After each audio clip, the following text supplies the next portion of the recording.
नाम है सिद्धू, नाम है सिद्धू, नाम है सिद्धू, नाम है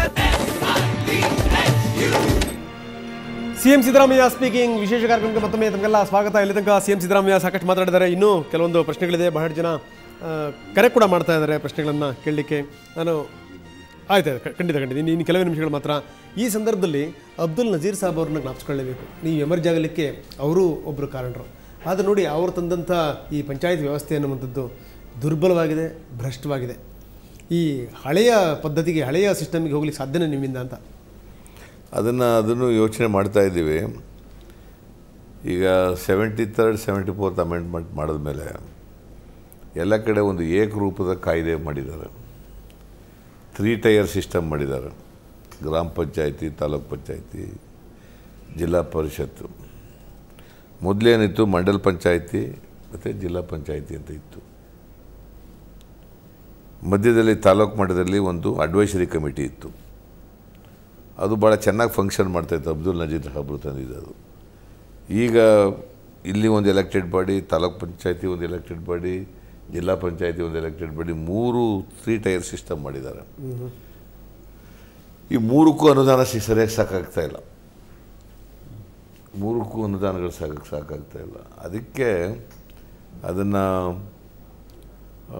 73rd 74th ಅಮೆಂಡ್ಮೆಂಟನ್ನು ಗಮನ ಇಟ್ಕೊಂಡು ಏನೆಲ್ಲ ಮಾಡಲಿಕ್ಕೆ ಸಾಧ್ಯ ಆಗ್ತದೆ, ಚೇಂಜಸ್ಗಳು ಮಾಡಲಿಕ್ಕೆ, ಟು ಸ್ಟ್ರೆಂಥನ್ ದಿ ಎಕ್ಸಿಸ್ಟಿಂಗ್ ಸಿಸ್ಟಮನ್ನು ಸ್ಟ್ರೆಂಥನ್ ಮಾಡಲಿಕ್ಕೆ ಏನು ಮಾಡೋಕ್ಕಾಗುತ್ತೆ ಅದನ್ನು ಮಾಡ್ತೀವಿ. ಎಸ್, ಪ್ರತಿ ಸರ್ಕಾರಕ್ಕೂ ಮತ್ತು ಪ್ರತಿ ವರ್ಷ ಕಾವೇರಿ ಇಶ್ಯೂ ಒಂದು ಬಿಸಿ ತುಪ್ಪವಾಗಿ ಕಾಡುತ್ತೆ.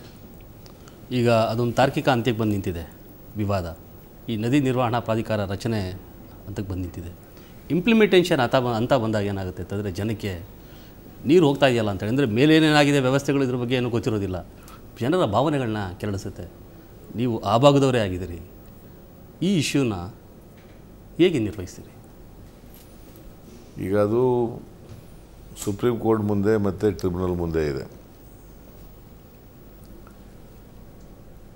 ಏನೂ ಇತ್ಯರ್ಥ ಆಗಿಲ್ಲ. ಫೈನಲ್ ಅವಾರ್ಡ್ ಕೊಟ್ಬಿಟ್ಟಿದ್ದಾರೆ ಟ್ರಿಬ್ಯುನಲ್ನವರು. ಫೈನಲ್ ಅವಾರ್ಡನ್ನೇ ಈಗ ಕ್ವಶನ್ ಮಾಡಿ ನಾವು ಸುಪ್ರೀಂ ಕೋರ್ಟ್ ಮುಂದೆ ದಾವಾ ಹಾಕಿರೋದು, ಮತ್ತು ರಿವ್ಯೂ ಪಿಟಿಷನ್ನ ಟ್ರಿಬ್ಯುನಲ್ ಮುಂದೆ ಹಾಕಿದ್ದಾರೆ. ಸೊ ಅದು ಒಂದು ಭಾಗ. ಎರಡನೇದು, ಈ ಈಗ ಎಷ್ಟು ದೂರ ಹೋಗಿ ಬಂದುಬಿಟ್ಟಿದ್ದೀವಿ ಅಂದರೆ, ಮತ್ತೆ ಅಕ್ರಾಸ್ ದಿ ಟೇಬಲ್ ಕೂತ್ಕೊಂಡು ಚರ್ಚೆ ಮಾಡೋಕ್ಕಾಗುತ್ತಾ ಇಲ್ವೋ ಅಂತ ನೋಡಬೇಕು. ಅದು ಮೊದಲಿಂದ ಆಗಬೇಕಾಗಿತ್ತು. ಯಾಕಂದರೆ ತಮಿಳ್ನಾಡಿನವ್ರಿಗೆ ಏನಾಗಿದೆ, ಅವರು ಅಡ್ವಾಂಟೇಜಸ್ ಪೊಸಿಷನಲ್ಲಿದ್ದಾರೆ, ನಾವು ಡಿಸ್ಅಡ್ವಾಂಟೇಜಸ್ ಪೊಸಿಷನಲ್ಲಿದ್ದೀವಿ. ನಮಗೆ ಅನ್ಯಾಯ ಆಗಿದೆ. ಸೊ ಹಂಗಾಗಿ ಅವರು ಈ ಹಂತದಲ್ಲಿ ಮಾತುಕತೆ ಬರ್ತಾರೋ ಇಲ್ಲೋ ಗೊತ್ತಿಲ್ಲ. ಯಾಕಂದ್ರೆ ಅನೇಕ ಸಾರಿ ಮಾತುಕತೆಗಳಾಗಿದ್ದಾವೆ, ಪರಿಹಾರ ಅಂತೂ ಸಿಕ್ಕಲಿಲ್ಲ. ನಾನು ಕಾನೂನಿನ ತಜ್ಞರು ಮತ್ತು ನೀರಾವರಿ ತಜ್ಞರು, technical experts and legal experts, ಅವ್ರ ಜೊತೆ ಮಾತಾಡಿ ಕರ್ನಾಟಕದ ಹಿತದೃಷ್ಟಿಯಿಂದ ನಮ್ಮದು ಒಂದು ಅದು ಹೋರಾಟ ಹೇಗೆ ಮಾಡಬೇಕು ಅಂತಕ್ಕಂಥದ್ದನ್ನು ಮಾಡ್ತೀವಿ. ನಿಮ್ಗೊಂದು ಲಘು ಪ್ರಶ್ನೆ ಹಾಗೆ ರಾಜಕೀಯ ಸೇರಿದ್ರೆ ಮನೆಯಿಂದ ಆಚೆ ಆಗ್ತೀನಿ ಅಂತೇಳಿ ನಿಮ್ಮ ತಂದೆಯವರು ಹೇಳಿದ್ರಂತೆ. ಇವತ್ತು ನೀವು ಮುಖ್ಯಮಂತ್ರಿ ಸ್ಥಾನದಲ್ಲಿ ಕೂತಿದ್ದೀರಿ. ಅದೇ ರೀತಿ ನಿಮ್ಮ ಅಜ್ಜಿಗೆ ಏನೋ ಸಿಂಹಾಸನದಲ್ಲಿ ಕೂತಾಗೆ ಕನಸು ಬಿತ್ತಿತ್ತು ಅಂತೇಳಿ ಹೇಳಿದ್ದೀರಿ.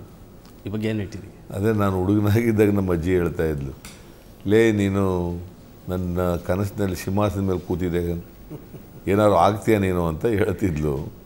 ಅದು ಇವತ್ತು ಸುಮ್ಮನೆ ನನಗೆ ಜ್ಞಾಪಕ ಬಂತು, ಅದನ್ನು ಹೇಳಿದೆ. ನಮ್ಮ ತಂದೆ ನಾನು ತಾಲೂಕು ಬೋರ್ಡ್ ಎಲೆಕ್ಷನ್ ನಿಂತ್ಕೋಬೇಕು ಅಂತ ಕೇಳಲಿಕ್ಕೆ ಹೋದೆ ಊರಿಗೆ. ನಮ್ಮಪ್ಪ ಯಾವ ಕಾರಣಕ್ಕೂ ನಿಂತ್ಕೋಬೇಡ ಅಂದ. ನಾನು ಸ್ವಲ್ಪ ಒತ್ತಾಯ ಮಾಡಿದೆ, ಆಗ ನಮ್ಮ ಮನೆಗೆ ಬರಬೇಡ ನೀನು ಅಂತ. ನಿಂತ್ಕೊಳ್ಳೋದಾದರೆ ನಮ್ಮ ಮನೆಗೆ ಬರಬೇಡ ಅಂತ. ಕೊನೆಗೆ ನಮ್ಮ ಊರಲ್ಲಿ ಯಜಮಾನರುಗಳನ್ನೆಲ್ಲ ಸೇರಿಸಿ ನಮ್ಮ ಅಪ್ಪನಿಗೆ ಒಪ್ಪಿಸಿ ತಾಲೂಕು ಅಭಿವೃದ್ಧಿ ಮಾಡಲಿಕ್ಕೆ ಎಲೆಕ್ಷನ್ ನಿಂತ್ಕೊಂಡು. ಯಾಕೆ ರಾಜಕೀಯದ ಬಗ್ಗೆ ಅವ್ರಿಗೆ ಅಷ್ಟೊಂದು? ನಮ್ಮ ಅಪ್ಪ ಪಂಚಾಯತಿ ಎಲೆಕ್ಷನಲ್ಲಿ ಸೋತ್ಬಿಟ್ಟಿದ್ದ. ಒಂದು ಪಂಚಾಯತಿ ಎಲೆಕ್ಷನಲ್ಲಿ ಜನ ಸೋಲಿಸ್ಬಿಟ್ಟಿದ್ರು. ಆ ಭಯದಿಂದ ಜನ ನಂಬ್ಕೋಬೇಡ, ಸೋಲಿಸ್ಬಿಡ್ತಾರೆ ಅಂಥೇಳಿ ಆ ಥರ ನನಗೆ ಅಡ್ವೈಸ್ ಮಾಡ್ತಾಯಿದ್ರು. ಆಮೇಲೆ ಒಪ್ಕೊಂಡ್ರು ಅಂತ ಇಟ್ಕೋಣ. ನೀವು ವಕೀಲರಾಗಿದ್ದಾಗ ಒಂದು ಅಂಗಡಿನಲ್ಲೇನೋ ಅಕೌಂಟ್ ಇತ್ತು ಒಂದು ಅಜ್ಜಿ ಹತ್ರ ಅಂತ ಏನೋ ಒಂದು ಆಗಾಗ ಹೇಳ್ತಾ ಇದ್ರೆ. ಅಕೌಂಟ್ ಅಂತ ಏನು ಇಲ್ಲ ಪಾಪ, ಅವಳು ಇಲ್ಲಿಟ್ರೇಟ್ ಲೇಡಿ. ಅಲ್ಲಿ ಕೋರ್ಟ್ ಹತ್ರ ಕಡಲೆಕಾಯಿ ಇಟ್ಕೊಂಡು ಒಂದು ಇದರಲ್ಲಿ ಬುಟ್ಟಿನಲ್ಲಿ ಸಿಗರೇಟ್ ಪ್ಯಾಕ್ ಇಟ್ಕೊಂಡು ಮಾರ್ತಿದ್ಲು. ನಾವು ಅಲ್ಲಿ ಹೋಗ್ತಿದ್ವಲ್ಲ, ಆ ಸಿಗರೇಟ್ ತೀರೋದಾಗ ಯಮ್ಮನ ಹತ್ರ ಈಸ್ಕೊಳ್ಳೋದು, ಒಂದು ಪ್ಯಾಕೆಟ್ ಸಿಗರೇಟ್ ತಗೊಳ್ಳೋದು, ದುಡ್ಡು ಕೊಡ್ತೀನಿ ಹಾಗೆ, ಆಮೇಲೆ ಕೊಡ್ತೀನಿ ಅಂದ್ಬಿಟ್ಟು ತಗೊಳ್ತಿದ್ದೆ. ಅನೇಕ ಸಾರಿ ನಮ್ಮ ಜೇಬಿನಲ್ಲಿ ದುಡ್ಡಿರೋದು ಇರಲಿಲ್ಲ, ಯಾವೆಲ್ಲ ಫೀಸ್ ಬಂದಾಗ ಕೊಡೋದು, ದುಡ್ಡಿರೋದಾಗ ಅವಳ ಹತ್ರ ಯಮ್ಮನ ಹತ್ರ ಈಸ್ಕೊಳ್ಳೋದು, ಹಿಂಗೆ ಮಾಡ್ತಿದ್ದೆ. ಸೊ ಅದು ಸುಮಾರು ಒಂದು 7-8 ವರ್ಷ ಆ ಥರ ನಡೀತಾ ಇತ್ತು. ನಾನು 83ನಲ್ಲಿ MLA ಆದಮೇಲೆ ಆ ಯಮ್ಮನಿಗೆ ಒಂದಷ್ಟು ದುಡ್ಡು ಕೊಡಬೇಕಾಗಿತ್ತು ಬಾಕಿ. ಆಮೇಲೆ ಅದ್ರ ಮೇಲೂ ಬಡ್ಡಿನೂ ಸೇರಿಸ್ಕೊಟ್ಬಿಟ್ಟು ಆ ಯಮ್ಮನಿಗೆ ಪಾಪ ನಮಸ್ಕಾರ ಮಾಡ್ಬಿಟ್ಟು ಬಂದೆ. ಸಿದ್ದರಾಮಯ್ಯ ಅವರು ಭಾಳ ಏನು ಚೈನ್ ಸ್ಮೋಕರ್ ಆಗಿದ್ದರು ಅಂತೇಳಿ ಕೇಳಿದ್ದೆ ಅಂತ. ಹಾಂ, ಭಾಳ ಸಿಗರೇಟ್ ಸೇರ್ತಿದ್ದೆ ನಾನು. 87ವರೆಗೂ ಸಿಗರೇಟ್ ಸೇರ್ತಿದ್ದೆ. 87 ಆಗಸ್ಟಲ್ಲಿ ಬಿಟ್ಬಿಟ್ಟೆ. ಹೆಂಗೆ ಬಿಟ್ರಿ ಸರ್? ಅದೇ ಹಿಂಗೆ ನಮ್ಮ ಸ್ನೇಹಿತರು ಕೆಲವರು ಇಸ್ರೇಲ್ಗೆ ಹೋಗಿದ್ದರು, ಇಸ್ರೇಲು, ಫ್ರಾನ್ಸ್ ಯಾವುದೋ ದೇಶಗಳಿಗೆ ಹೋಗಿದ್ದು ಬಂದರು. ನನಗೊಂದು ಬಾಕ್ಸ್ ಸಿಗರೇಟ್ ತಂದು ಕೊಟ್ಬಿಟ್ರು. ಸೊ ನಾನೆಲ್ಲ ಸೇರಿ ಕೊನೇ ಲಾಸ್ಟ್ ಸಿಗರೇಟ್ ಪ್ಯಾಕು ಅದು ಸೇದುವಾಗ ಇಷ್ಟೊಂದು ಸಿಗರೇಟ್ ಸೇದಿದ ಮೇಲೆ ಏನಾದ್ರು ಅಪಾಯ ಆಗ್ಬೋದು ಆರೋಗ್ಯಕ್ಕೆ ಅಂತ ಅನ್ನಿಸ್ಬಿಡ್ತು. ನೆಕ್ಸ್ಟ್ ಡೇಯಿಂದ ಬಿಡ್ಬಿಡೈತಿ. ಆಮೇಲೆ ಕಬಡ್ಡಿ, ಕ್ರಿಕೆಟು ಎಲ್ಲ ಸ್ವಲ್ಪ ಸ್ವಲ್ಪ ಗೊತ್ತು ನಿಮಗೆ. ನೀವು ಸಣ್ಣದಿರುವಾಗ ನಿಮ್ಮ ನಾಟಕ ಸೇರಿಸ್ಕೊಂಡಿಲ್ಲ ಅಂತಂದರೆ ಅಲ್ಲಿ ಜಗಳ ಮಾಡ್ತಾಯಿದ್ದೀರಂತೆ. ಆ ಥರ ಇತ್ತು. ಅದು ಹೇಗೆ? ಅದು ನನಗೆ ಎಲ್ಲರೂ ಸೇರಿಸ್ಕೊ, ಹೈಸ್ಕೂಲ್ನಲ್ಲಿ ಎಲ್ಲ ಗೇಮ್ಗಳಿಗೂ ನಾನು ಸೇರಿಸ್ಕೋಬೇಕು. ನನಗೆ ಆಡೋಕ್ಕೆ ಬರಲಿ ಬರದೇ ಹೋಗಿ. ಕ್ರಿಕೆಟ್ ಆಡೋಕ್ಕೆ ಬರ್ತಿಲ್ಲ ಆದರೂ ಸೇರಿಸ್ಕೋಬೇಕು ನನಗೆ. ಫುಟ್ಬಾಲ್ ಅಷ್ಟು ಚೆನ್ನಾಗಿ ಆಡೋಕ್ಕೆ ಬರ್ತಿಲ್ಲ, ಸೇರಿಸ್ಕೋಬೇಕು. ಕಬಡ್ಡಿ ಚೆನ್ನಾಗಿ ಆಡ್ತಿದ್ದೆ. ಸ್ವಲ್ಪ ಕುಸ್ತಿ ಮಾಡ್ತಿದ್ದೆ ಹುಡುಗರ ಜೊತೆ. ನಾನು ಕಾಲೇಜ್ ಮಾಡ್ತಿದ್ದೆ, ಹೈಸ್ಕೂಲ್ ಮಾಡಿದಲ್ಲೆಲ್ಲ ಕುಸ್ತಿ ಮಾಡಿದೆ. ಆಮೇಲೆ ಶಾಸಕರ ದಿನಾಚರಣೆಯಲ್ಲೂ ಕುಸ್ತಿ ಎಲ್ಲ ಮಾಡಿದೆ. ಕಬಡ್ಡಿ ಚೆನ್ನಾಗಿ ಆಡ್ತಿದ್ದೆ ಸ್ಕೂಲ್ ಡೇಸ್ನ. ಸಿನಿಮಾ ನೋಡೋ ಹವ್ಯಾಸ ಭಾಳ ಇತ್ತು.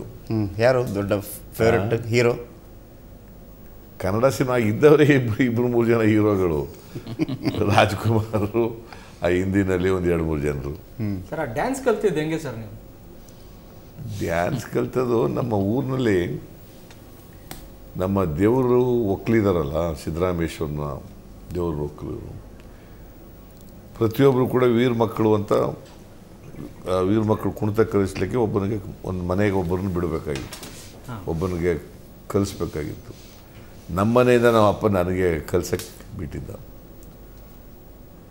ಅದು ನಂಜೇಗೌಡ ಅಂತ ಪಾಪ ಅವನು ಕಲಿಸ್ತಿದ್ದ. ಅವನು ಈ ವೀರ ಮಕ್ಕಳು ಕುಣಿತ ಕಲಿಸೋದ್ರ ಜೊತೆಗೆ ಅಕ್ಷರಾಭ್ಯಾಸನೂ ಮಾಡಿಸ್ತಿದ್ದ. ಅವನೇನು ಸ್ಲೇಟ್ಗಳ ಮೇಲೆ ಬರೀಸ್ತಿಲ್ಲ, ಮರಳು ಹಾಕ್ಬಿಟ್ಟು ಹಿಂಗೆ ಬೆರಳಿನಲ್ಲಿ ಬರೀಸೋದು, ಹಿಂಗೆ ಮರಳಿನ ಮೇಲೆ. ಸೊ ನನಗೆ ಕನ್ನಡ ಅಕ್ಷರಗಳು, ಕಾಗುಣಿತ, ಮಗ್ಗಿ ಇವೆಲ್ಲನೂ ಕಲಿಸ್ಕೊಟ್ಟಾದ್ರು. ಸುಮಾರು 2 ವರ್ಷನ ಅವನು ಕುಣಿತ ಕಲಿಸ್ತಾ ಇದ್ದ, ಡ್ಯಾನ್ಸು. ಆಮೇಲೆ ಅವನು ಪಾಪ ಬಿಟ್ಬಿಟ್ಟ. ನಮಗೆ ಅದೇ ಬೇಸಾದದ್ದು. ನಾನು ಅದಕ್ಕೆ ಪ್ರೈಮರಿ ಶಾಲೆಗೆ ಸೇರಿರಲಿಲ್ಲ, ನೇರ 5ನೇ ತರಗತಿ ಸೇರ್ಕೊಂಡೆ, ಅಡ್ಮಿಷನ್. ಅದು ಹೆಂಗೆ ಸೇರಿಸ್ಕೊಂಡ್ರು ಅಂತ 5ನೇ ತರಗತಿ ಆಗಿಂತ ಅವಕಾಶ ಇತ್ತು. ನಿಮಗೆ ಕನ್ನಡ ಚೆನ್ನಾಗಿ ಓದೋದು ಬರೆಯೋದು ಬಂದರೆ ಸೇರಿಸ್ಕೊಳ್ತಿರೋ ನೇರವಾಗಿ.